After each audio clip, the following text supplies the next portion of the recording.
wassalam. Salut, salut. Tu vas bien? Comment tu vas? Ça va bien, toi? On va voir, alhamdoulilah, tranquillement. 30 secondes. Alors attends, 30 secondes. Vas-y, pas de soucis. Voilà, c'est bon. Vas-y, moi, directement, je vais te laisser introduire, Inch'Allah.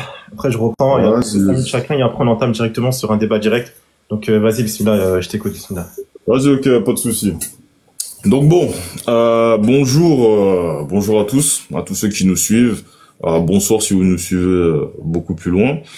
Donc aujourd'hui, bon, comme je l'avais dit, du coup, quand notre ami Baki n'était pas encore là, donc aujourd'hui, on se retrouve dans un débat. Donc ce sera un débat avec pour thème la bonne nouvelle et pour qui. Bon, Jésus a été envoyé pour qui.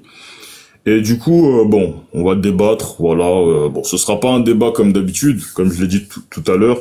Bon, habituellement, on avait cette habitude de faire des débats de 8 minutes, mais bon, là, on a décidé de faire un débat plus simple. Voilà, 5 minutes d'introduction, chacun 5 minutes d'introduction, et 45 minutes d'échange direct. Donc, tu me dis si je me trompe. Et du coup, on va engager tout simplement sur ça. Donc, bon, moi, j'ai dit que Jésus est venu pour tous ceux qui croiront en lui. Et bon, Baki aura l'occasion de développer son point. Donc bon, je te laisse faire une petite présentation. Ensuite, après, on engage en vrai direct, si tu veux commencer ou que je commence. Bon, après, je pense que bon, comme moi, comme on est dans la Bible, en vrai, je pense que ce serait peut-être mieux que tu commences. Après, bon, si tu veux que je commence, je commence. Okay, juste faire vite une petite introduction. Alhamdoulilah, wa salatu wa salam wa rasulillah. Assalamu alaikum wa rahmatullahi wa barakatuh. J'espère que tout le monde va bien et que par la permission d'Allah, tous vos proches aussi vont bien.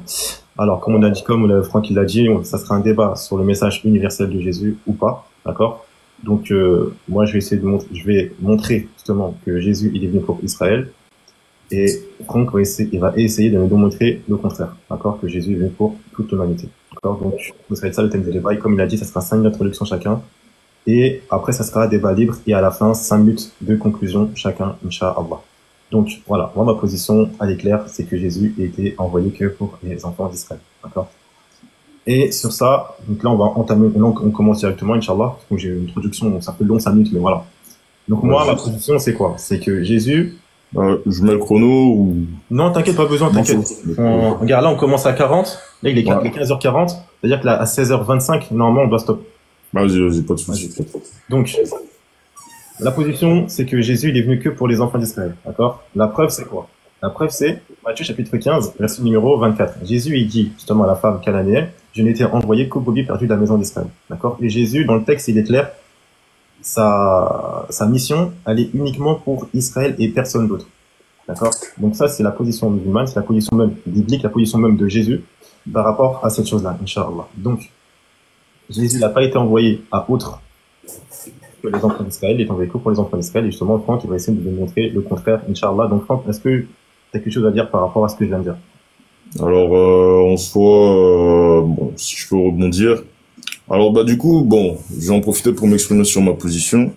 Donc, moi, j'ai dit que Jésus-Christ, évidemment, il est venu pour Israël, oui, mais il est également venu pour les païens. En gros, que son message est universel, que c'est pour tout le monde.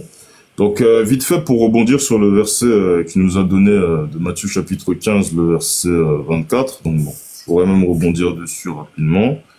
En soi, ça va me permettre même d'introduire à peu près ma position. Donc, Matthieu chapitre 15, le verset 24, donc je vais juste remonter au verset 22. Voilà, donc après, c'est juste pour remettre dans le contexte. Donc Jésus étant parti de là se retira dans le territoire de Tyr et de Sidon, et voici une femme cananéenne qui venait dans ces contrées lui cria « Aie pitié Seigneur, fils de David, ma fille est cruellement tourmentée par le démon. » Il ne lui répondit pas un mot et ses disciples s'approchèrent et lui dirent avec instance « Renvoie-la car elle crie derrière nous. » Il répondit « Je n'ai été envoyé qu'aux brebis perdues de la maison d'Israël. » Si on s'en tient là, on va dire que Jésus a été envoyé seulement pour Israël. Maintenant, quand on arrive, on descend. Mais elle vint se prosterner devant lui, disant « Seigneur, secours-moi » Il répondit « Il n'est pas bien de prendre le pain des enfants, donc en l'occurrence des enfants d'Israël, et de le donner aux petits chiens. » Donc là, en l'occurrence, ça parle des païens, donc c'est un mot assez fort. Verset 27, « Oui, Seigneur, dit-elle, mais les petits chiens mangent les miettes qui tombent de la table de leur maître. » Verset 28, alors Jésus lui dit « Femme, ta foi est grande, qu'il te soit fait comme tu veux. » Et à l'heure même, sa fille fut guérie. Oui. Donc, malgré le fait qu'elle était une païenne, Mhm. la question que on peut se poser, c'est pourquoi est-ce que Jésus a opéré un miracle? Et ce qui est beau même dans ce verset, c'est que Mhm. Jésus lui-même a mis en avant la Mhm. foi de cette femme, la foi de la femme cananéenne qui en l'occurrence n'était pas juive. Mhm. Donc ça va dans le même sens de ce que je dis, c'est que aujourd'hui, dès le moment là où tu crois au message de Jésus-Christ, D'accord. automatiquement tu es validé. Il y a Tu pas es de de- souci. Mais le truc, c'est que, regarde, là, tu as cité la suite du passage, et justement, je voulais que tu viennes avec la suite du passage. D'accord? Je voulais que tu viennes avec ça. Donc là, Jésus, t'es d'accord avec moi, il a traité justement cette cananéenne de petite chienne. Ouais. Puis elle n'était pas israélite. Est-ce que sur ça on est d'accord? Mais ça on est d'accord. Ok.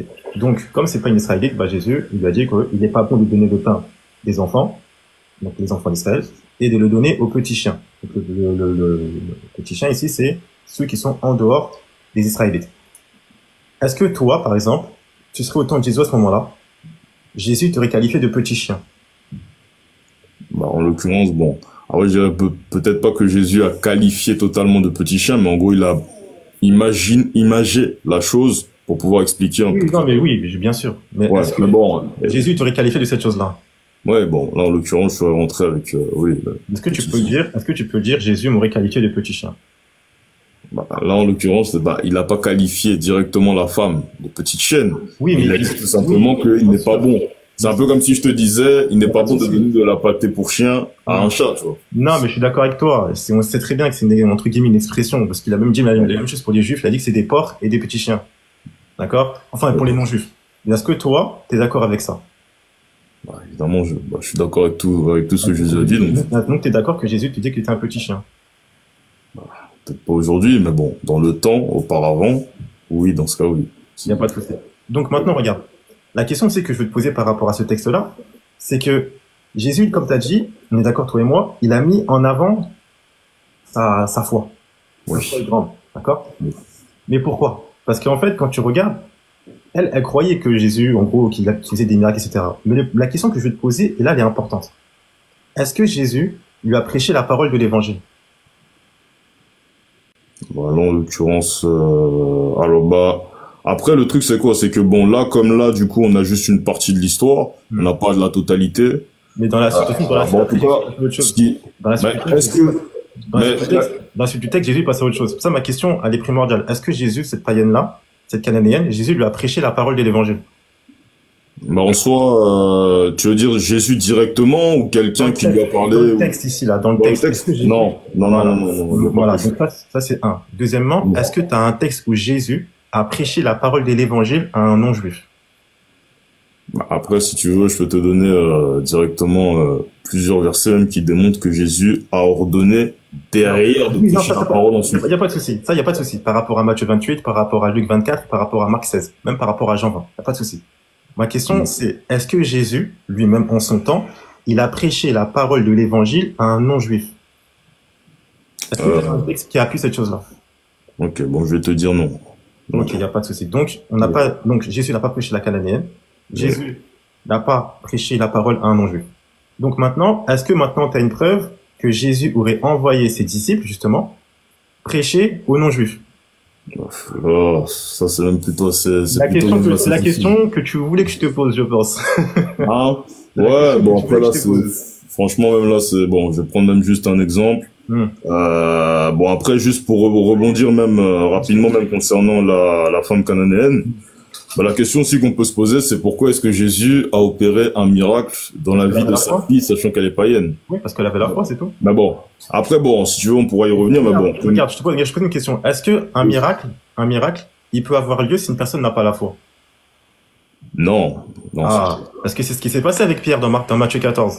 Quand il voulait marcher sur l'eau, il est tombé dans l'eau. Jésus, qu'est-ce qu'il lui a dit par la suite? Il lui a dit qu'il a manqué de foi, il lui a fait des reproches, etc. Homme de peu de foi, pourquoi tu as douté? Donc c'est-à-dire que le miracle, il a lieu quand la personne a la foi. Ça, c'est pas un souci.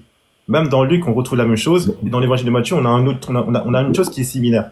Donc Maintenant, si je comprends bien, Jésus lui a fait une feinte en disant bon, tu crois, donc je te fais un miracle, mais dans tous les cas, tu seras jamais sauvé, quoi. Bah justement, c'est pas ça. C'est qu'en fait, regarde, cette païenne-là, si Jésus voulait la sauver, pourquoi il n'a pas prêché la parole de l'évangile? Parce qu'en l'occurrence, bah, on peut pas savoir justement comme la partie du texte, on peut pas savoir ce qui s'est passé. Je peux donner par exemple l'exemple de Zachée. Le Seigneur est venu de manière directe à lui. Ensuite, après, bon, il est venu, Jésus a dormi dans sa maison, ainsi de suite. Donc, ils ont discuté de beaucoup de choses. En l'occurrence, on peut pas savoir qu'est-ce qu'elle a entendu pour pouvoir venir à Jésus. Oui, parce que ça n'a pas été précisé. Oui, bien sûr, bien sûr. Mais en fait, le truc, c'est que quoi? C'est que cette païenne-là, Jésus ne l'a pas prêché la parole d'évangile. Et tu l'as dit tout à l'heure. Mais dans tout le texte de Matthieu 15, on n'a pas justement le passage qui nous dit que Jésus lui a prêché la parole d'évangile. Donc, tu ne peux pas l'affirmer. De la même manière, tu n'as pas un seul texte dans tous les évangiles où Jésus a prêché la parole de l'évangile à un non-juif. Donc maintenant, c'est pour ça qu'on passe à une autre question. Est-ce que tu as un passage, la question que tu voulais que je te pose, je pense, où Jésus, il aurait envoyé justement ses disciples, ou qu'il aurait fait comprendre qu'il fallait prêcher à tout le monde?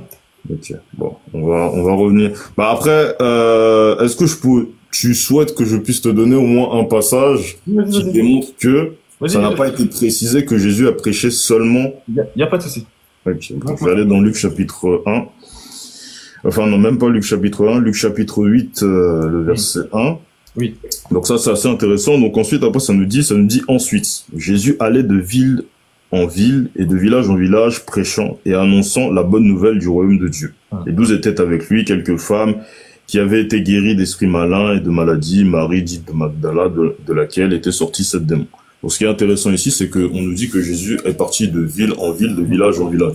Mais comment? Donc, du coup, c'est la question même que je pourrais même te poser avant même de répondre justement à la question. Comme bon, là, c'est un peu près dans le même point, mais comment est-ce que tu peux être sûr que toutes les villes et tous les villages là où Jésus est passé, il n'y avait que des Juifs? Bon, c'était que pour les Juifs. Comment est-ce que tu peux affirmer ça, sachant que même ici, ça n'a pas été précisé? J'affirme selon la parole de Jésus de Matthieu 15, je n'étais envoyé qu'aux brebis parties de la maison d'Israël. Si Jésus l'a dit ça, c'est qu'il l'a envoyé que pour les enfants d'Israël. C'est pour ça que la païenne, quand elle est venue le voir, elle l'a supplié. Jésus ne l'a pas calculé. Les apôtres, ils ont dû faire l'intermédiaire entre lui et la païenne pour que Jésus commence à la considérer. Et après, Jésus, avec la force, comme elle a forcé, les apôtres, ils ont dit, s'il te plaît, renvoie-la, écrit derrière nous. Là, Jésus a pris, il a dit, tiens ton miracle. Et t'as une grande foi. D'accord? Parce que t'as cité Luc, mais dans Luc, justement, chapitre 7, le chapitre d'avant, on a une chose qui est similaire. C'est-à-dire qu'il y a une personne, regarde le Luc chapitre 7, verset 1 à 10 peut-être, quand on parle je crois que c'est le centurion romain, je crois. Tu connais l'histoire du centurion romain? Je l'ai plus en tête, honnêtement. Je pourrais pas te dire. Bah après, si tu veux, je le lis, hein. Il n'y a pas de souci. Et après, il y aura ma question qui est en suspens toujours. Ok, vas-y. Bah, après avoir achevé tous ces discours devant le peuple, après, bon, si tu veux, après, on pourra revenir à la question sur les disciples. C'est ça que j'ai dit, c'est ça que j'ai dit. Ok, vas-y. Après avoir achevé tous ces discours devant le peuple qui l'écoutait, Jésus entra dans Capernaum. Un centenier avait un serviteur auquel il était très attaché, qui se trouvait malade, sur le point de mourir. Ayant entendu parler de Jésus, il envoya quelques anciens des Juifs pour le prier de venir guérir son serviteur. Ils arrivèrent auprès de Jésus et lui adressèrent d'instantes supplications, disant: il mérite que tu lui accordes cela, car il aime notre nation, et c'est lui qui a bâti notre synagogue. Jésus, étant allé avec eux, n'était guère éloigné de la maison quand le centenier envoya des amis pour lui dire: Seigneur, ne prends pas tant de peine, car je ne suis pas digne que tu entres sous mon toit. C'est aussi pour cela que je ne me suis pas cru digne d'aller en personne vers toi, mais dis un mot et mon serviteur sera guéri. Car moi qui suis soumis à des supérieurs, j'ai des soldats sous mes ordres, et je dis à l'un: va, et il va, et à l'autre: viens, et il vient. Et à mon serviteur, fais cela, et il le fait. Lorsque Jésus entendit ces paroles, il admira le centenier, et se tournant vers la foule qui le suivait, il dit: je vous le dis, même en Israël, je n'ai pas trouvé une aussi grande foi. Tu veux continuer? Les gens envoyés par les centeniers trouvèrent guérir le serviteur qui avait été malade. Donc ici, on parle du centenier romain. C'est un centenier romain, c'est pas entre guillemets, on va dire un juif, d'accord? Ouais. Ici, les centeniers... Excuse-moi. Non, excuse-moi, c'est de mon côté. Okay. Ouais. Le centenier romain, pour aller voir Jésus, pourquoi il est passé par des juifs? Parce que Jésus était entouré de juifs, en l'occurrence. Mais pourquoi il n'est pas allé lui-même? Pourquoi il n'est pas allé lui-même? Parce qu'en l'occurrence, il a été, comment je pourrais dire? Dans le texte là qu'on a lu? Oui, dans le texte, pourquoi le centenier n'est pas allé lui-même? Il a envoyé des juifs pour y aller. Il a envoyé des juifs, parce qu'ils sont soumis à lui. Qui est soumis à lui? Les juifs. Les juifs sont soumis à Jésus? Non, je suis en train de parler tu m'as dit que c'est le centenier qui a envoyé des gens vers Jésus. Oui. Oui, mais en l'occurrence, c'est tout simplement parce que les Juifs, en l'occurrence, étaient au service du centenier, donc ils sont Ok, mais partis. justement, mais pourquoi le centenier? Parce que tu es d'accord avec moi que ici, à l'époque, les Romains, ils assiégeaient les Juifs à l'époque. Oui. Mais du coup, si lui, il a une autorité, pourquoi il n'est pas allé voir Jésus directement, du coup? Parce qu'il y en a qui peuvent le faire pour lui, enfin. Je sais pas, Il a envoyé des Juifs parce que justement, il sait très bien. C'est pour ça qu'il dit quoi dans le texte? Je ne suis pas digne que tu rentres sous mon toit. Il envoie des Juifs parce qu'il sait que justement, de base, Jésus n'est pas venu pour lui. Mais comme justement, il envoie des Juifs, Jésus, les Juifs là qui l'envoient le centenier, ils vont lui dire, regarde, il a fait ça pour nous, il a fait ça pour nous, il a fait ça pour nous. Et du coup, Jésus l'accepte et après, il va guérir le centenier romain. C'est pour ça qu'il va dire quoi au centenier romain? La même chose qu'il a dit à la cananéenne par rapport à la foi. En Israël, j'ai jamais vu une aussi grande foi. D'accord? C'est pour ça que le miracle a eu lieu. S'il n'y a pas la foi, ou un truc comme ça, le miracle n'a pas lieu. Et ça peut même concerner les Israélites. Comme Pierre, par exemple, il n'avait pas la foi, il est tombé dans l'eau. Ouais. Tu vois? Donc maintenant, ici, on voit encore une intermédiaire. Et en plus, qu'est-ce qu'il faisait, lui, centenier romain? Il agissait pour les Juifs. Parce qu'on dit quoi? Il donnait, c'est lui qui a construit la synagogue, etc., etc. Tu vois? Ouais. Donc, il agissait pour les Juifs. Donc Jésus, il va le faire. Mais ça veut pas dire que Jésus, il l'a envoyé pour lui, parce que Jésus, par la suite, il ne l'a pas prêché la parole de l'évangile. C'est pour ça que maintenant, là, on revient à la question inversée où Jésus, il a envoyé seulement ses disciples prêcher à des non-juifs. Donc on va revenir là-bas. Bon après, franchement, mais en fait, dans tous les cas, ça revient toujours au même principe, c'est que Jésus met en exil et met en avant la foi qu'ils ont. Donc Oui, à ce moment-là, il y a un problème. Mais c'est pas parce qu'il met qu'il met en avant leur foi qu'il leur a prêché l'évangile. Parce que s'il est venu pour eux, pourquoi il n'a pas prêché l'évangile? La bonne nouvelle du royaume des cieux. mais tu vas pas mettre en avant la foi de ceux qui sont perdus quand même. Enfin, ça n'a pas de sens. Mais c'est pas un souci, ça. Mais dans ce cas-là, pourquoi tu peux pas me trouver un verset où Jésus leur a prêché l'évangile? Ok, je vais te montrer un verset. On va directement aller à la suite comme ça. Bon, ça va aller à peu près dans le même sens. Okay. Bon, du coup là, je pourrais prendre l'exemple. Bon, il y a pas mal de versets à ce sujet.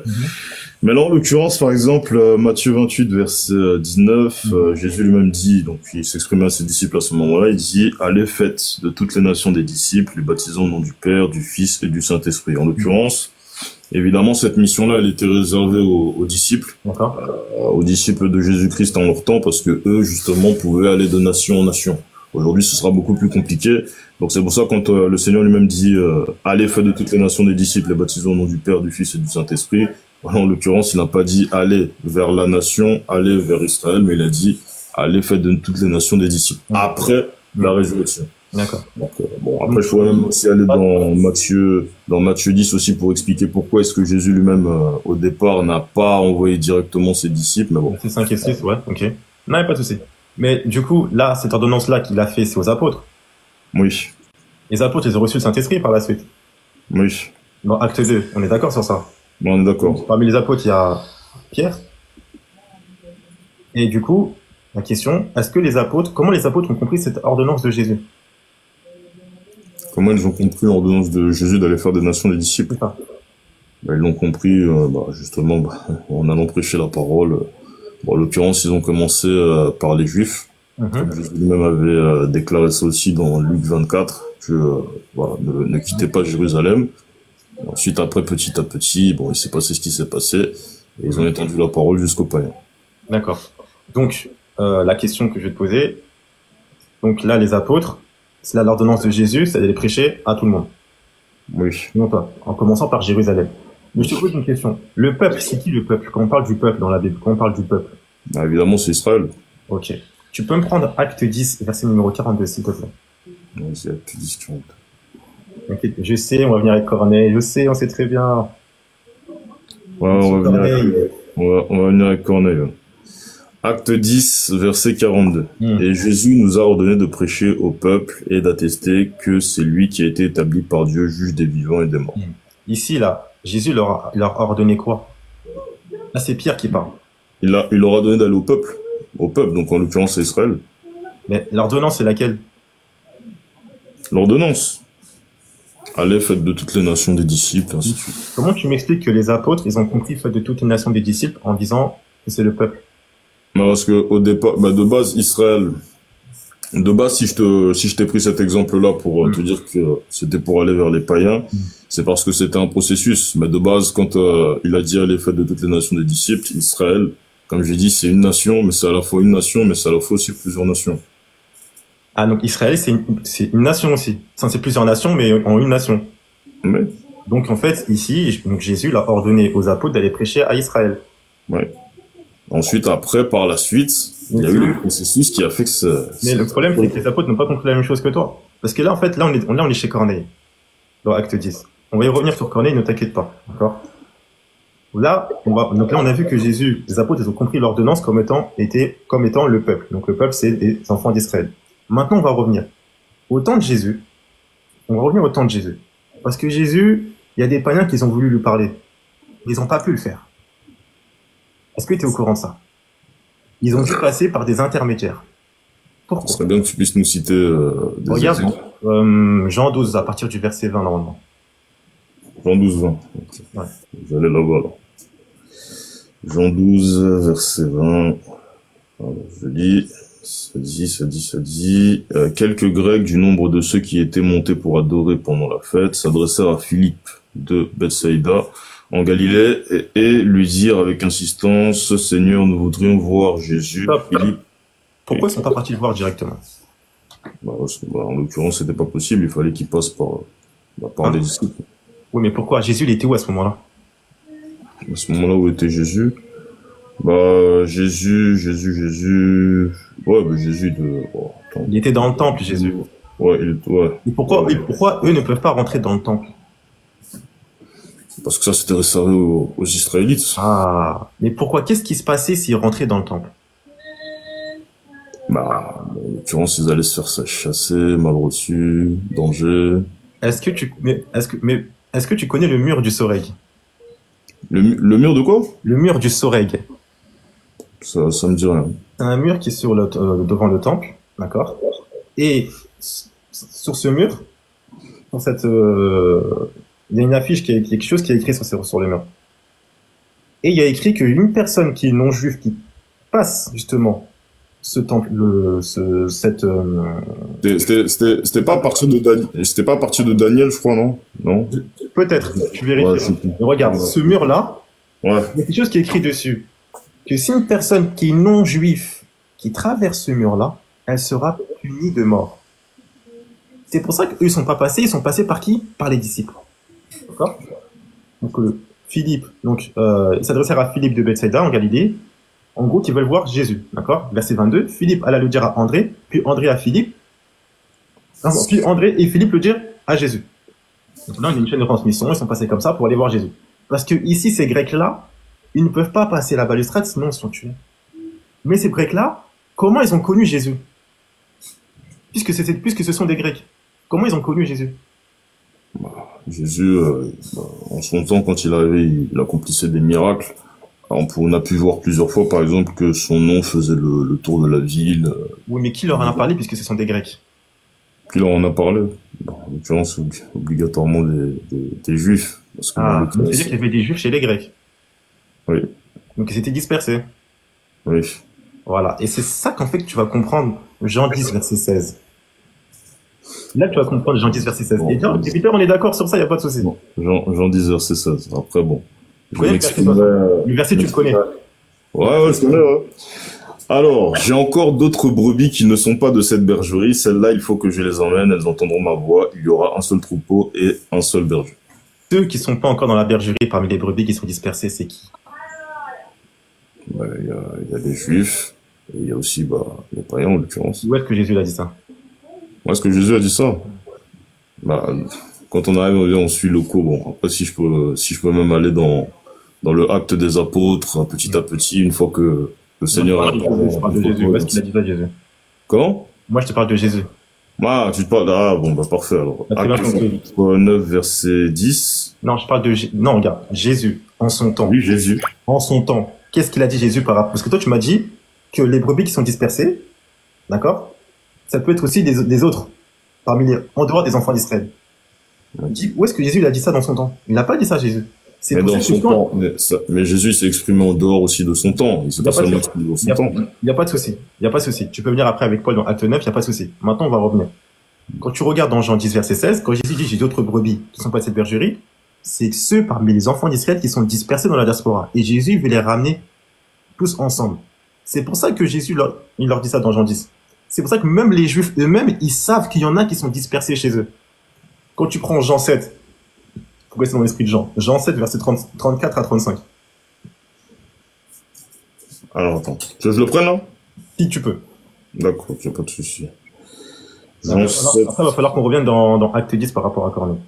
Jean 7, 34 à 35. Vous me chercherez et vous ne me trouverez pas, et vous ne pouvez pas venir où je serai. Oui. Verset 35. Verset 35. Verset 35. Sur quoi les Juifs dirent entre eux? Où ira-t-il que nous le trouvions pas?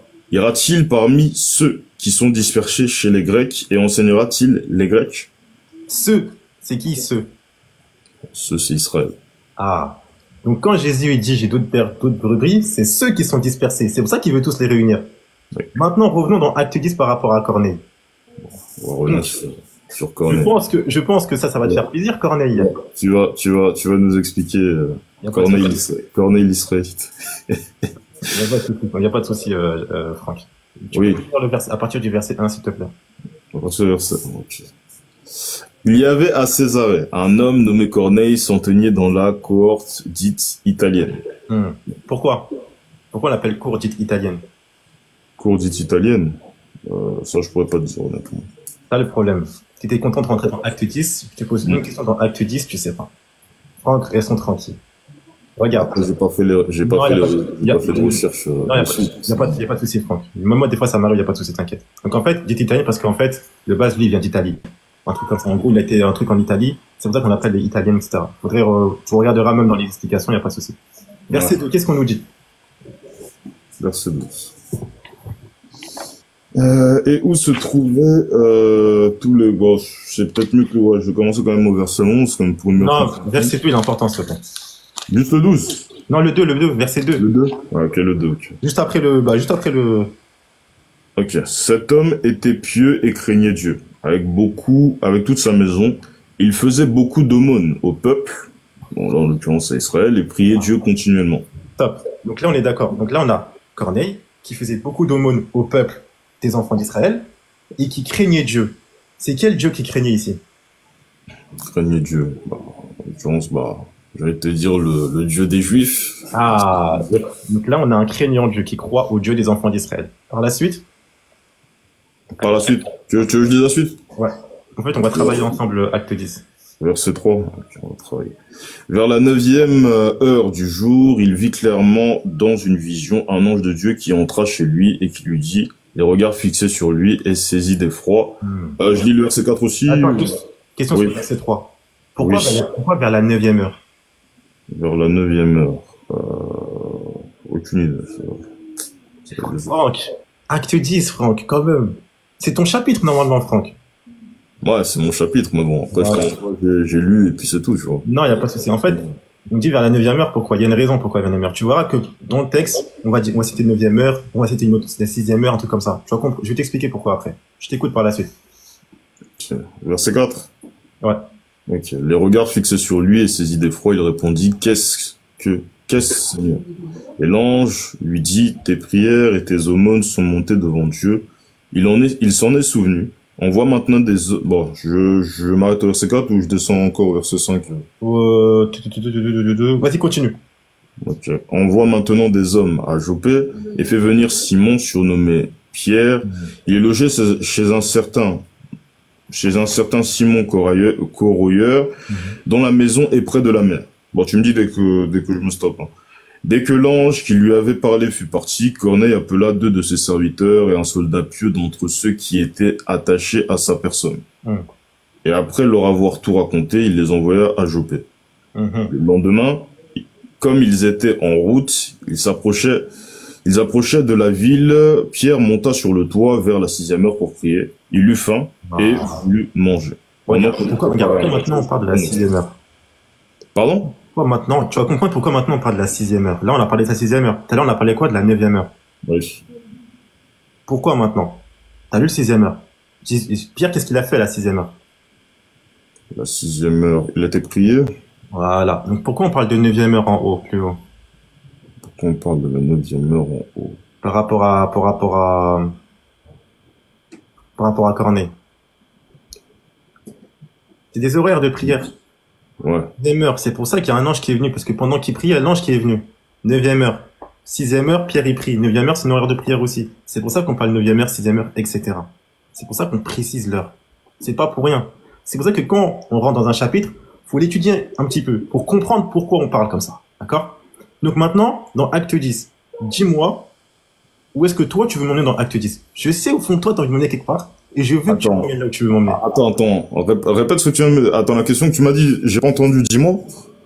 Là, la dernière question que je viens de poser tout de suite. Ouais. J'ai dit, maintenant, montre-moi où est-ce que toi tu veux m'emmener dans Acte 10. Parce que t'es venu avec Corneille. Enfin, c'est moi je suis venu avec Corneille de base. Oui. Mais je sais que toi aussi t'aimes Corneille. Et je sais que t'as quelque chose à me dire par rapport à Corneille. Donc dis-moi.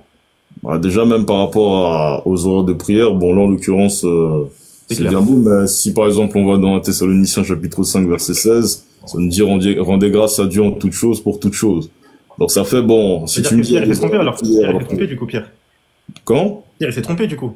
Bah, Pierre, il avait l'habitude de prier là, en l'occurrence, c'était cité, c'est à la sixième heure. Ouais, bah, du coup, il s'est trompé du coup, parce que t'as dit en toute chose en ton temps. C'est comme moi, je peux décider d'aller prier, par exemple, à 21h. C'est pas dire que c'est forcément une heure obligatoire de prier. Dans ce cas-là, pourquoi on dit pas juste Pierre a prié? Pourquoi on précise sixième heure? Parce qu'il a l'habitude de prier à la sixième heure. Pourquoi cette heure-ci? Et pourquoi juste avant on parle de neuvième heure? Parce qu'il avait ses raisons. Je peux pas te dire que... Ah oui, il avait ses raisons. Il y a pas de souci, Froc. Il y a pas de souci. Donc du coup, regarde, c'est des horaires de prière, c'est tout. Donc dis-moi, par rapport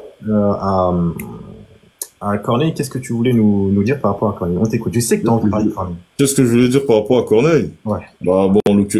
Après, Corneille, en l'occurrence, qu'est-ce que je peux dire? Bah, après, bon, si je descends, bon, là, on a déjà lu même les versets. Si je vais, par exemple, au verset, je vais directement descendre, bon, au vif du sujet, comme ça, on va aller directement. Il n'y a pas de souci. Du coup, bon, je vais aller même dans la fin du discours de Pierre. Et Jésus nous a ordonné de prêcher au peuple et d'attester que c'est lui qui a été établi par Dieu, juge des vivants et des morts. Tous les prophètes rendent de lui le témoignage que quiconque croit en lui par son nom le pardon de péché, croit en lui par son nom le pardon de péché. Comme Pierre prononçait encore ces mots, le Saint-Esprit descendit sur tous ceux qui écoutaient la parole. Tous les fidèles circoncis qui étaient venus avec Pierre furent étonnés de ce que le don du Saint-Esprit était aussi répandu sur les païens. Car ils les entendaient parler en langue et glorifier Dieu. Comme dans Acte 2, c'est ça? Comme dans Acte 2, quand il y a une langue de feu qui sont descendues, ils entendaient tous la langue des autres. Comme dans Acte 2. Alors Pierre dit, peut-on refuser l'eau du baptême à ceux qui ont reçu le Saint-Esprit bien que... Et il ordonna furent baptisés au nom du Seigneur Jésus, sur quoi ils le prièrent de rester quelques jours auprès d'eux. Bon, là, forcément, la question me vient, c'est pourquoi est-ce que les fidèles de Pierre, pourquoi tous ceux qui étaient venus avec Pierre, pourquoi est-ce que Pierre lui-même, pourquoi est-ce qu'ils étaient tous surpris justement, le Saint-Esprit a été donné justement, c'est à moi de te poser cette question-là. Pourquoi ils sont surpris alors que de base, si l'ordonnance de Jésus c'est de prêcher à tout le monde, pourquoi lorsque le Saint-Esprit descend sur les païens, ils sont étonnés? Si de base, ils sont venus, ils étaient envoyés pour ça. Parce qu'au départ, la compréhension était comme celle que je t'ai... Elle était pas bonne, la compréhension? Non, c'est vrai qu'elle...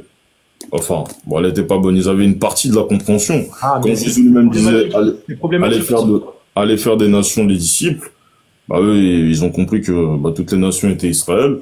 Maintenant, là, ici, le Seigneur les a surpris.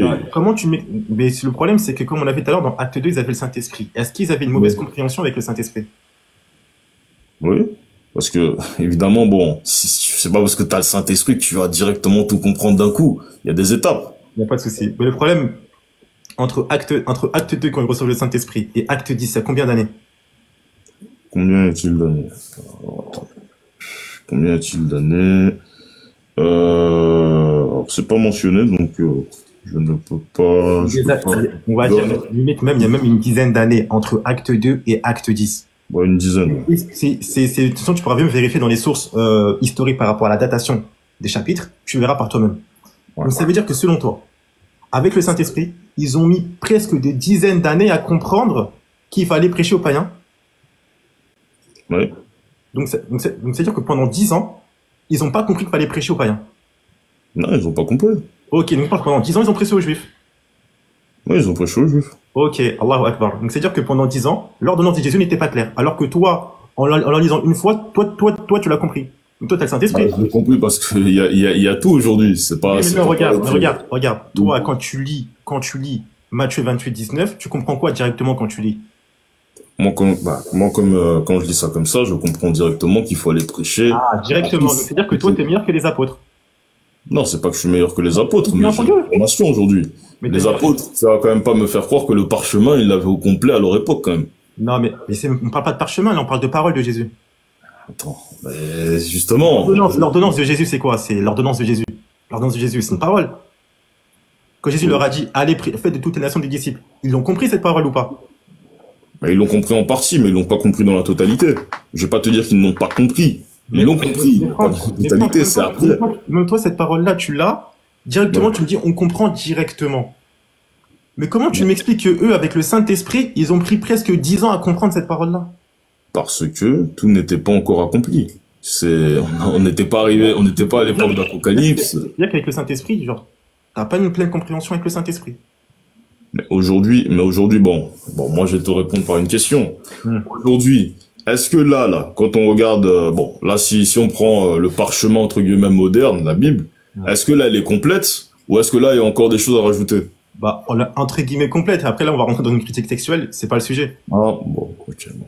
Elle est à peu près complète. Donc là, moi-même aujourd'hui, ouais, parce que bon, je reprends ce que tu viens de dire. Bon, elle est à peu près complète. Donc du coup, là aujourd'hui, c'est normal que on ait une compréhension beaucoup plus étendue que les apôtres à leur époque qui n'avaient pas le parchemin complet. Non, mais on parle pas de parchemin. Jésus, quand il leur parlait oralement. Ouais. Quand il leur a dit faites de toutes les nations, comment tu m'expliques cette parole qui est censée être claire? Bah, ils ont pas compris en fait par la suite. Bah, parce que quand tu vois par exemple presque 10 ans. Et ils avaient le Saint-Esprit en plus de tout ça. Regarde, si par exemple on va par exemple dans Jean chapitre 16, je pense qu'on va même aller, Jean chapitre 16, oui. Je pense qu'on va à peu près chercher à les comprendre là. Jean 16, je pense que je vais directement aller au verset 13, je pense bien. Quand le consolateur sera venu, donc là c'est au futur, l'esprit de vérité, il vous conduira dans toute la vérité. Donc là c'est au futur, car il ne parlera pas de lui-même, mais il dira tout ce qu'il en a. Le consolateur pour toi c'est qui? Le consolateur, c'est l'esprit de vérité. Ok, c'est donc le Saint-Esprit. Oui. Ok, conduira dans toute la vérité. Oui. Donc c'est tout. Comment? Donc c'est tout. Oui. Ou c'est un tout qui est pas... C'est tout. Tout. Oui. Comment tu m'expliques justement, quand ils ont reçu cet Saint-Esprit-là qui vient le conduire dans toute la vérité, ils n'ont pas tout compris la vérité. Mais quand on dit que justement l'esprit de vérité vous conduira dans toute la vérité, je sais pas, c'est comme si, je sais pas, par exemple, je fais un parcours, je vais de Paris jusqu'à Lyon en voiture. Ouais. Je veux dire, je vais faire tout le chemin. Je vais arriver, je vais faire le chemin pendant 30 minutes. Je serai peut-être, je fais une bêtise, mais je serai par exemple à Grenoble et petit à petit, je serai jusqu'au bout. C'est où qui a écrit petit à petit, là? Mais non, mais là, en l'occurrence, donc, c'est où qui a écrit tout d'un coup? Il a marqué toute la vérité. Il a écrit toute la vérité, mais ça veut pas dire... Je t'ai posé la question, je t'ai dit tout, c'est tout, tu m'as dit oui, c'est tout. Oui, c'est tout. Ok, c'est tout, donc de manière globale, c'est tout. Oui, c'est tout. Un tout dans on n'a pas précisé le temps, on n'a pas précisé combien... Est-ce que c'est un tout dans l'absolu? Tout dans l'absolu? Ouais. C'est pas tout de suite, donc non. Ah, attends, c'est tout ou c'est pas tout, faut savoir. C'est tout. Donc c'est tout dans l'absolu. Ça peut être tout, ça peut prendre 35 ans, ça peut prendre 40 ans, mais... 35 ans. C'est-à-dire qu'en fait, pendant 35 ans... Tout. Parce que là, regarde, là, c'est au futur. C'est-à-dire qu'en fait... C'est-à-dire que pendant presque 10 ans, les 10 ans qui sont passés entre acte 2, conviction de Saint-Esprit, et par rapport à Corneille, ils n'avaient pas compris les paroles de Jésus. Ils faisaient des choses contraires aux ordonnances de Jésus. Mais non, ils faisaient pas des choses contraires. Jésus leur a donné de prêcher au peuple ou pas? Pardon? Jésus leur a donné de prêcher, selon toi, aux païens ou pas? À ce moment-là, je te dirais qu'avec leur compréhension, Bah en soi oui et non. En fait, ce serait compliqué à te dire parce que bon, comme justement leur compréhension était limitée à ce moment-là, bah, je Ok, serais la pas te dire, compréhension est limitée que le Saint-Esprit. oui, mais elle est limitée parce qu'ils n'ont pas encore eu la totale et la pleine révélation. Ils pouvaient pas directement tout supporter d'un coup. Ah, je pourrais te prendre l'exemple, par exemple, dans 1 Corinthiens chapitre 3, les disciples, les chrétiens à ce moment-là, bah, ils pouvaient pas encaisser directement toute la nourriture directement. Et l'apôtre Paul lui-même dira, je vous ai donné du lait et non de la nourriture solide parce que vous ne pouvez pas la supporter. Il n'y a pas de Après, ils avaient le souci. Il Saint-Esprit. n'y a pas de souci. Donc, c'est-à-dire qu'en gros, c'est trop lourd de prêcher aux païens, quoi. Mais c'est trop lourd de tout accumuler, de tout comprendre. Par exemple, même dans le même chapitre, chapitre de Acte 10, pendant ce moment-là, pendant qu'il était en prière, bah, il a eu une vision, il a reçu un enseignement concernant le fait de. Mais pourquoi il a reçu un enseignement alors que de base, mais comment tu m'expliques qu'il a reçu un enseignement alors que de base c'était sa mission? Donc, si je comprends bien, parce qu'ils ont eu le Saint-Esprit, ils avaient plus besoin d'être enseignés, ils connaissaient tout. Justement, de base, garde de base. Est-ce que le Pierre à ce moment-là, il est au courant de sa mission à ce moment-là? Oui, il est au courant de sa mission. Mais comment tu m'expliques qu'il est au courant de sa mission? On vient lui dire ouais, fais cette mission-là alors que de base c'est sa mission. Bah, moi, comme je t'ai dit, depuis, mais ça va dans le même sens, en fait, c'est que il y a eu une partie qui a été transmise aux disciples, et ensuite, après, l'autre partie est venue après. Parce que si réellement si vraiment c'est bon, tout était carré, ainsi de suite, bah, à ce moment-là, il y aurait pas eu de nouveaux disciples, il y aurait pas eu d'autres personnages, entre guillemets, qui seraient rentrés en compte pour pouvoir prêcher, etc. Donc, si tu me dis que c'était fini, etc., bah, dans ce cas, bon, il fallait s'arrêter directement là, et puis il y aurait... Oui, mais regarde, tu es d'accord avec moi que Pierre, ici, il a été enseigné, du coup. Par exemple, en disant que, justement, tu vas devoir parler à Corneille. Oui. Mais de base, Pierre, sa mission de base, selon toi, c'est déjà de parler à Corneille aux païens. C'est quoi? Est-ce que Pierre, à ce moment-là, il a oublié sa mission? Il n'a pas oublié sa mission. Il a juste pris conscience d'une partie de sa mission qu'il n'avait pas pris conscience auparavant, c'est tout. Bah, dans ce cas-là, après, de toute façon, après la révélation de l'ange, oui. Au début de Acte 10, au verset 42, comment c'est que Pierre, du coup, il redit encore, Jésus nous a ordonné de prêcher au peuple? Parce que justement, il avait... À ce moment-là, est-ce que à ce moment-là, il avait compris l'enseignement de l'ange ou pas encore? Est-ce qu'il avait compris l'enseignement de l'ange qui lui a demandé d'aller voir Corneille? Bah, il l'a compris parce qu'il devait aller voir Corneille. Mais il n'avait pas compris dans le sens où, si vraiment il avait directement compris, il n'aurait pas été surpris à la fin. Donc, oui et non, en partie, encore une fois. C'est un peu flou. Moi, c'est flou. Ah, c'est flou. Bah, si ça l'était pas, il aurait pas pris conscience, il aurait pas été surpris à la fin. C'est-à-dire que le message de Jésus, il est flou un peu. Quand il dit aller prêcher toutes les nations, c'est flou. C'est pas que c'est flou, c'est juste que, comment dire, comme je t'ai dit, ils sont compris en l'occurrence en partie, l'autre partie est venue après. Enfin, je sais pas, c'est... Y a pas de souci. Mais le problème, c'est que même par la suite, dans 4 minutes, on doit stopper, Inch'Allah, même par la suite, les disciples, ils ont prêché quand même aux Juifs. Bah, oui, par la suite, ils ont prêché aux Juifs. Et en l'occurrence, lorsqu'on va dans Acte chapitre 13, et même Acte chapitre 11, ils ont prêché aux païens. Acte 11 combien? Acte 11, bah, attends, normalement, je pense, c'est Acte 11. Bon, en vrai, non, même pas. Je te dis Acte 11. Acte 11, c'était bon, si je puis dire ça, le débriefing, du moment là où, bon, quand on demandait des comptes à Pierre, bon, pourquoi t'as été chez un ancien prophète, ainsi de suite, c'est le moment là où il justifiait. Il disait, voici, il y a eu ça, il a expliqué tout ce qu'il a vu, ainsi de suite, c'est tout. Après, dans le Acte 13, oui, là où ils ont été prêchés. Mais le truc, c'est, regarde, dans Acte 11, parce que Acte 11, j'aime bien Acte 11. Regarde. Moi aussi, j'aime bien. Il nous reste 3 minutes, Inch'Allah. Dans Acte 11, quand tu regardes, enfin même pas, on va prendre Acte 8, verset 1, d'ailleurs, pour commencer, pour faire un renvoi dans Acte 11. Acte 8 aussi, dans Acte 8, faut pas oublier, il y a des choses importantes par rapport à l'énigme éthiopien, on y reviendra, Inch'Allah, si on a le temps. Vas-y. Donc, Acte 8, verset 1. Alors, Acte 8, 1, Saul avait approuvé le meurtre d'Étienne. Voilà, continue. Verset 2 après, excuse-moi. Ok, verset 2. Il eut ce jour-là une grande persécution contre l'église de Jérusalem, et tous, excepté les apôtres, se dispersèrent dans les contrées de la Judée et de la Samarie. Donc là, on te dit que tous, excepté les apôtres, c'est ça, les apôtres ou les disciples? Normalement, c'est les apôtres. Tous, excepté les apôtres. Ouais, les apôtres. Dispersés. Oui. D'accord. Ouais. Dispersés dans quoi déjà? Alors, ça disait dans la dispersèrent dans les contrées de la Judée et de la Samarie. Voilà. Donc là, on te dit que tous, excepté les apôtres, ils ont été dispersés dans les contrées de la Judée et de la Samarie, d'accord? Ouais. Et ça, parce qu'en fait, juste après, là, il y a eu une persécution à Jérusalem par rapport au meurtre de Étienne, etc., d'accord? Mais maintenant, quand tu vas dans Acte 11, il y a un élément qui revient à ce chapitre-là. Regarde, par exemple, je vais commencer par Acte 11, verset 20. Acte 11, verset 20, il est important. Acte 11, Et 20. le verset 20, attention.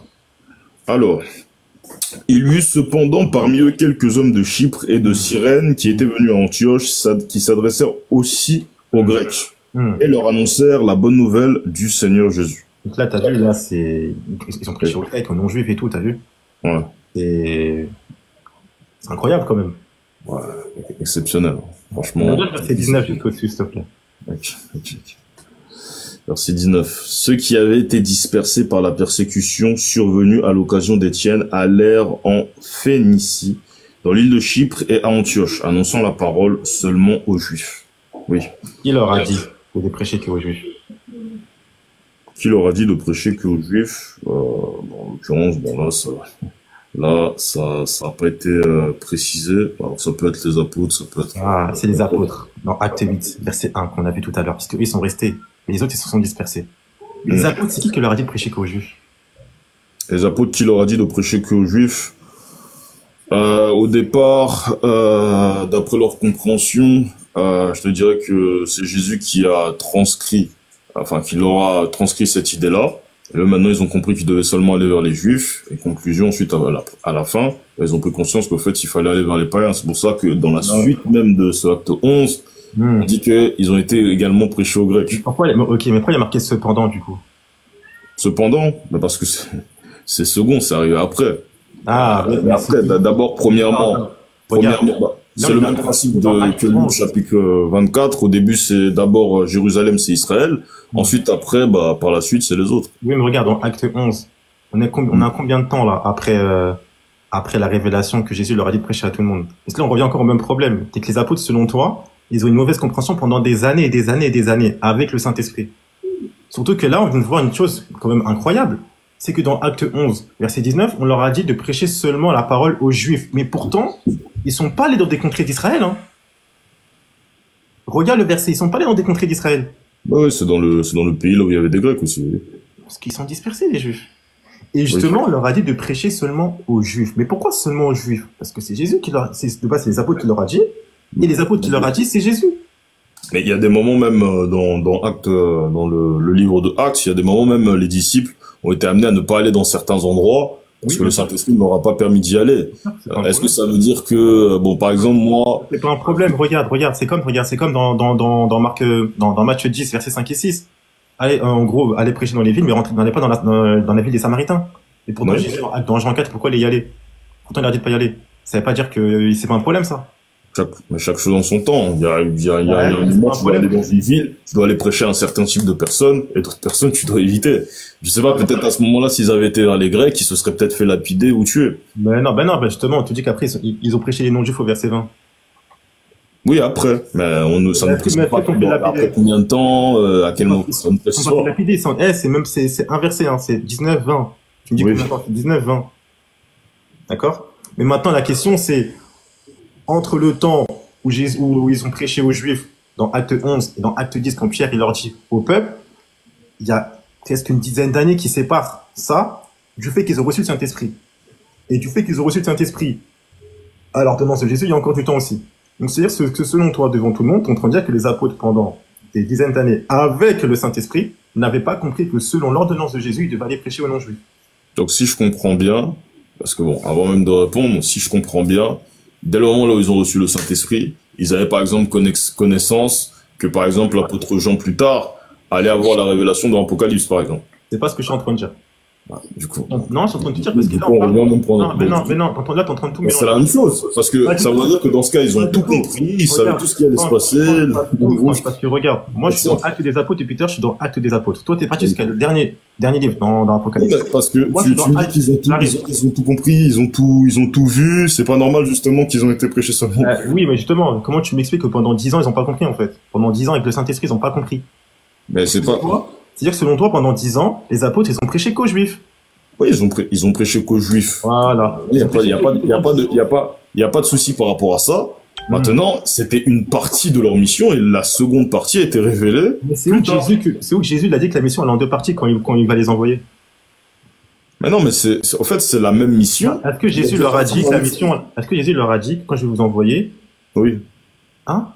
Non, je t'écoute. Ah, est-ce que Jésus, il leur a dit justement quand je vais vous envoyer, d'abord, pendant 10 ans, vous prêchez aux enfants d'Israël, et après c'est la suite. Non, c'est juste que, même toi t'as dit en fait, ils ont pas compris en fait.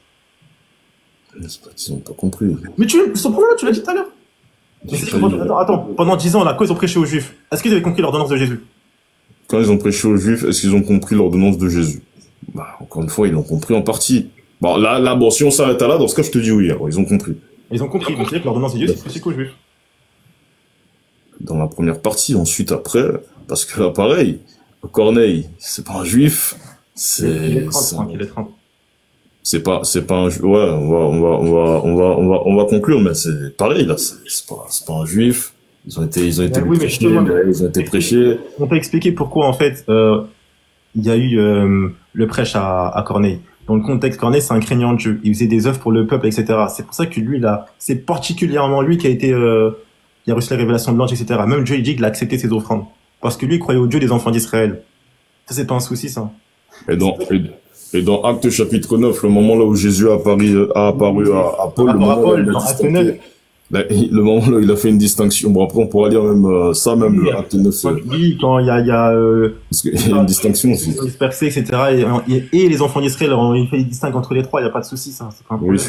Mais là, en fait, le problème, c'est que Paul, tu me parles de Paul, mais le problème, Paul, les apôtres, Paul, ils l'ont embrouillé parce qu'ils prêchaient la non-application de la loi. Pourquoi ils l'ont embrouillé, du coup, dans Acte 21? Pourquoi ils l'ont embrouillé? Ils lui ont dit, ils ont dit à Paul, bon, ça va faire trop long, là. Mais en gros, ils ont dit à Paul, en gros, d'accord, que, nous avons entendu que tu prêchais la non d'application de la loi. Et après, il a dû faire quelque chose justement pour expier ses péchés, justement. Mais pourquoi? S'il a reçu une révélation, etc., etc. Parce qu'en fait, faut pas oublier, que ceux qui sont dispersés, qui se sont convertis au judaïsme, etc., oui, se sont circoncis, Ouais. C'est des juifs. Enfin, ils ont accepté la foi juive, ce sont des circoncis. Oui. Là, ça change rien au final au problème. Ça reste le point, c'est que Jésus, et comme on l'a prouvé, il a envoyé ses disciples prêcher seulement qu'aux enfants d'Israël. Pierre l'a compris comme ça, les apôtres l'ont compris comme ça, on a eu dans Acte 10, on a eu ça dans Acte 11, les apôtres ont compris seulement qu'il fallait prêcher aux enfants d'Israël. Aux enfants d'Israël et aux juifs. C'est tout. Donc maintenant, regarde, là il est 31, si tu veux je te laisse conclure, parce que là, de base, on devait arrêter à 25. Ouais, bon, on va pas plus s'étendre, sinon après, ça va passer long. Je veux ton micro et je t'écoute. Vas-y, tu veux pas conclure de ton côté, ou? Tu conclure chacun de notre côté? Ouais, enfin, moi je trouvais que, on va pas écouter. Genre, c'est... Non, c'est pas ça que je dis, dans le sens où, en gros, là, t'as 5 minutes, tu conclus, et puis je conclue. Non, t'inquiète, conclue, je t'écoute, après, moi, je conclue, après, moi, je dois sortir en... Vas-y, pas de souci. Bon, en tout cas, ceux qui nous ont écoutés, vous nous avez écouté parler pendant, maintenant, je pense, ça doit faire bientôt 1 heure. Donc bon, soit moi, qu'est-ce que je pourrais dire, en fait, parce que je pense que vraiment tout a été évoqué à peu près ici. Voilà, on a par exemple, je vais prendre par exemple Luc chapitre 24, voilà, Luc 24, 46 par exemple, pour à peu près développer mon point. Alors Luc 24 verset 46, voilà, par exemple ça dit, et ainsi, donc et il leur dit, ainsi est-il écrit que le Christ souffrirait et qu'il ressusciterait des morts le 3e jour. Et que la repentance et le pardon des péchés seraient prêchés en son nom à toutes les nations, à commencer par Jérusalem. Donc là, on voit, pareil, la distinction entre Israël et les autres nations. Alors oui, Israël, c'est à la fois une nation, c'est à la fois également plusieurs nations, parce que ils ont également été dispersés, ça je suis d'accord avec ça. Maintenant, notre très cher ami Baki, n'a pas réellement pu nous expliquer pourquoi est-ce qu'il y a une distinction. Moi, c'est ça même que j'aurais beaucoup aimé même qu'il puisse nous expliquer pourquoi est-ce qu'il y a une distinction. Si vraiment si vraiment la parole était censée être prêchée seulement à Israël, pourquoi est-ce que là, justement, bah pareil, il y a la distinction, on dit d'abord à Jérusalem, à Israël, et ensuite, après, aux autres nations. Donc ça veut dire qu'on met Israël au niveau également des autres nations. Maintenant, quand on vient, par exemple, si on va dans Jean chapitre 10, verset 16, donc bon, pour aller rapidement, je vais pas directement prendre le verset, ça vous pourrez checker. Mais si par exemple on va dans Jean chapitre 10, le verset 16, on verra justement que les brebis, donc bon alors non, il me semble même c'est Matthieu 15 même, que j'allais pas dire n'importe quoi, Matthieu 15 verset 24, au moment là où Jésus lui-même dit je suis venu que pour les brebis perdues de la maison d'Israël. Pareil, Israël c'est la nation bénite. C'est la nation bénite. Et on pourra même voir même dans Actes chapitre 2, pareil, il y a plusieurs nations. Et pareil, toutes ces nations-là, les enfants d'Israël de ces nations-là, tout vient d'Israël. Maintenant, j'aurais beaucoup aimé qu'ils puissent vraiment nous démontrer vraiment de manière claire que voilà, les païens c'est KO. Corneille, qui n'a jamais été israélite, il n'était pas israélite. Ça lui a même été reproché. Alors, je sais pas pourquoi il y a... Oula, j'ai un petit truc. Alors oui, pareil, Corneille qui n'a jamais été israélite, qui n'était pas israélite, pareil, il a entendu la parole, il a reçu le Saint-Esprit. Pourquoi? Donc toutes ces questions-là, on n'a pas pu avoir une réponse claire. Donc c'est assez dommage. En tout cas, bon, c'était un très bel échange. Voilà, je pense que ça a souligné. Il n'y a pas eu, bon, comme toujours, hein, de toute façon les débats avec Baki, vous savez déjà, il n'y a jamais eu de dérapage et tout. Pas de dérapage, pas de critique, etc. Que de la bienveillance et de la bonne humeur. Donc bon, moi je sais pas, j'ai pas grand-chose à rajouter. Je pense que tout a été dit. Et puis voilà, moi. Bah voilà, j'aurais aimé justement, et ce serait bien que dans sa conclusion il puisse nous faire, qu'il nous montre vraiment de manière claire, par exemple, pourquoi est-ce qu'il y a eu des distinctions entre, pourquoi Jésus a dit à Jérusalem, la nation de Jérusalem, et ensuite après aux autres nations, donc il met justement la nation d'Israël, comment je peux dire, au même niveau que les autres nations, et pourquoi est-ce que la parole a été prêchée à Corneille qui n'avait rien à voir avec les Israélites, qui n'étaient pas circoncis et qui d'ailleurs, ça a même été reproché par Pierre de pourquoi est-ce qu'il a été rentré là-bas. Enfin bref, toutes ces histoires-là, on n'a pas eu vraiment de réponse concrète. Donc on espère que Baki, dans son interlocution, va pouvoir nous apporter une réponse à tout ça. Et voilà, donc moi je reste sur ma position que la bonne nouvelle est pour Israël premièrement, et ensuite après pour les autres. Donc les autres, c'est les païens. Donc ouais, c'est bon, j'ai fini. Si tu veux conclure, tu peux y aller. Ok, donc alhamdoulillahi rabbil alamin, salatu wa salam wa rasulillah. Donc aujourd'hui on a vu que les apôtres, selon Franck, n'ont pas compris que Jésus leur avait ordonné de prêcher à tout le monde. Donc il y a eu ils ont en partie compris et après ils ont compris la suite. Ça c'est problématique. Ça c'est un. Deux, ils avaient le Saint-Esprit. Même tout à l'heure quand il a lu le verset, il a dit le verset, quand tu lis comme ça, direct il est clair. Le problème, c'est que ces mêmes disciples-là, ces apôtres-là, n'ont pas compris comme Franck l'a compris. Donc, qui sont les meilleurs, Franck ou les apôtres? Question à se poser. Deuxième des choses. On a expliqué d'ailleurs tout à l'heure le cas de Corneille, que Corneille, justement, c'est un craignant de Dieu qui croyait au Dieu des enfants d'Israël. C'est pour ça que lui, spécifiquement, il a été choisi. C'est ça qu'il y a un ange qui veut directement le voir lui. Et il priait aussi avec des horaires spécifiques, tout comme Pierre le faisait, comme on avait avec la 9e heure et la 6e heure. Chose que Franck ne savait pas jusqu'à aujourd'hui. Donc aujourd'hui, alhamdoulilah, Franck, il a pu au moins apprendre des choses. Sans lui manquer de respect, il n'y a pas de souci. Donc, qu'Allah le préserve et qu'Allah le guide vers le droit chemin. C'est ce qu'on souhaite tous pour notre ami Franck, qui est toujours très respectueux et nous, on l'invite à l'islam. Et on sait qu'au fond de lui, il reconnaît certaines choses, mais il est là, c'est une question de temps. Donc, revenons à nos moutons.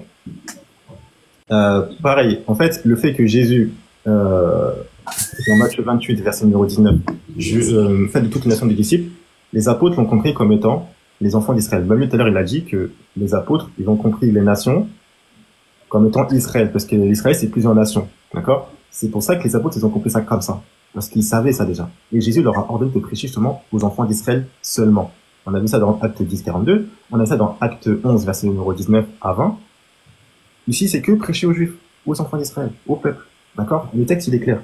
Maintenant, tout à l'heure aussi, il avait parlé de Acte 13, mais dans le même Acte 13 au verset 23, on nous dit, c'est de la postérité de David que Dieu, selon sa promesse, a suscité à Israël un sauveur qui est Jésus. Il a suscité à Israël un sauveur qui est Jésus.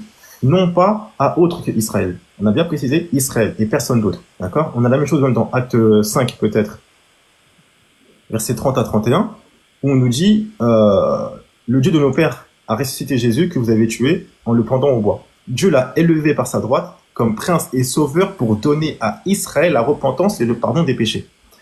Donc là, regardez, on a des textes qui sont clairs. Jésus n'est venu que pour Israël. Même l'ange qui a annoncé la naissance de Jésus dans Matthieu chapitre 1, lui-même, il dit que Jésus n'est venu que pour son peuple. Matthieu chapitre 1, verset numéro 21. Et il sauvera son peuple de ses péchés. Et non pas les païens et tout ce qui va avec. Son peuple de ses péchés. D'accord? Le texte, il est clair. Il n'y a pas à tergiverser, partir à droite, à gauche. Le texte, il est clair. On a d'autres textes qui vont dans ce sens-là. Le texte qu'on a cité au tout début. Matthieu 15, verset numéro 24. Je n'ai été envoyé qu'au brebis perdu de la maison d'Israël. Et par la suite, Jésus, à cette cananéenne, ne lui a pas prêché la parole de l'évangile. Et on a vu au début aussi que Franck n'a pas pu nous montrer un seul verset où Jésus a prêché la parole de l'évangile à un non-juif. Ça n'existe pas dans la Bible. Ça n'existe pas dans la Bible, ça n'existera jamais. À part si vous falsifiez les textes, comme ça a déjà été fait. Donc du coup, voilà. Je vais m'arrêter là, Inch'Allah. Alhamdulillah, le débat s'est bien passé. Franck a été respectueux. J'ai essayé du mieux d'être aussi être respectueux. Si j'ai fait une erreur et si j'ai fait quelque chose qui a déplu à Franck, je m'en excuse. Non, ça va. Voilà, sur ça, pas de souci. Donc on souhaite tous la gaieté à Franck. Faites des doigts pour Franck. Les musulmans ici t'aiment bien, Franck. Ils attendent juste que tu lèves le doigt droit et que tu fasses ta shahada. C'est qu'une question de temps, Inch'Allah, ne t'inquiète pas, Franck. T'inquiète, y a pas de souci. Moi, je suis détesté, moi, quand même. Non, t'inquiète pas, ne t'inquiète pas, Franck. Pas de problème, pas de problème. Moi, j'aime tous les musulmans. Et puis voilà, hein. Bon, après, s'il y en a qui m'aiment bien, tant mieux. Et puis bon, s'il y en a qui m'aiment pas, bon, tant pis, hein. On essaie d'être, 30 secondes. Alors, attends. d'être correct. Ouais. Électron libre. Juste le PayPal, il est où? 30 secondes, parce qu'en fait, j'ai quelqu'un qui m'a envoyé un message. D'accord, ok. Pas de souci. Pas de souci. Donc, T'inquiète, de toute façon. Ok. Bah, regardez, là, juste pour ceux qui ont des commentaires, il y a quelqu'un qui est dans la difficulté, pour ceux qui peuvent aider. Comment tu peux pas passer? Il y a le frère Electron Libre 3.0. Allez dans sa bio, Inch'Allah, et ceux qui veulent participer à la cagnotte, enfin au PayPal qui est dans sa bio, Inch'Allah, pour aider un frère qui est converti, qui a besoin d'argent, etc. Ceux qui peuvent aider, Inch'Allah, faites-le.